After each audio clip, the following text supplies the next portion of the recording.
छुट्टी तो आती है पर कोई आराम नहीं आता। क्यों माँ के हिस्से में उसका इतवार नहीं आता। एक वृद्ध माँ रात को 11:30 बजे रसोई में बर्तन साफ कर रही हैं। घर में 2 बहुएं हैं जो बर्तनों की आवाज से परेशान होकर अपने पतियों को सास को उलाहना देने को कहती हैं। वो कहती हैं, आप माँ को मना करो इतनी रात को बर्तन धोने के लिए, हमारी नींद खराब होती है।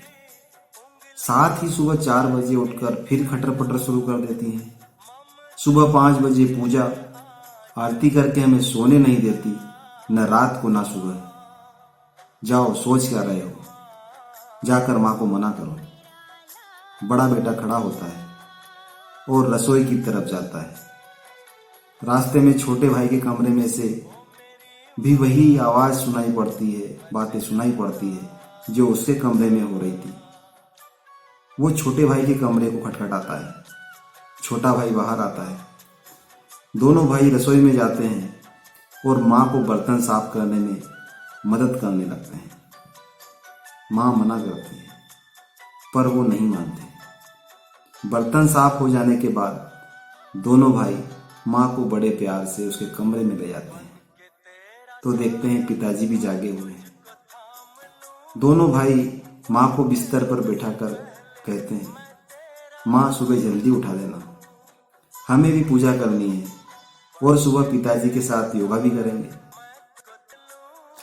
माँ बोली, ठीक है बच्चों। दोनों बेटे सुबह जल्दी उठने लगे। रात को 9:30 बजे ही बर्तन मांजने लगे तो पत्नियां बोली, माताजी करती तो है ये सब काम, आप क्यों बर्तन साफ कर रहे हैं। तो बेटे बोले, हम लोगों की शादी करने के पीछे एक कारण यह भी था कि माँ की सहायता हो जाएगी, पर तुम लोग यह कार्य नहीं कर रही हो।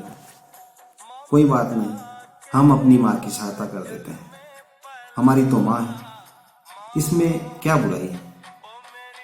अगले 3 दिनों में घर में पूरा बदलाव आ गया। बहुएं जल्दी बर्तन इसलिए साफ करने लगी कि नहीं तो उनके पति बर्तन साफ करने लगेंगे। साथ ही सुबह वो पतियों के साथ ही उठने लगी और पूजा आरती में शामिल होने लगी। कुछ दिनों में पूरे घर के वातावरण में पूरा बदलाव आ गया। बहुएं सास ससुर का पूरा सम्मान देने लगी। दोस्तों, माँ का सम्मान तब कम नहीं होता जब बहुएं उनका सम्मान नहीं देती।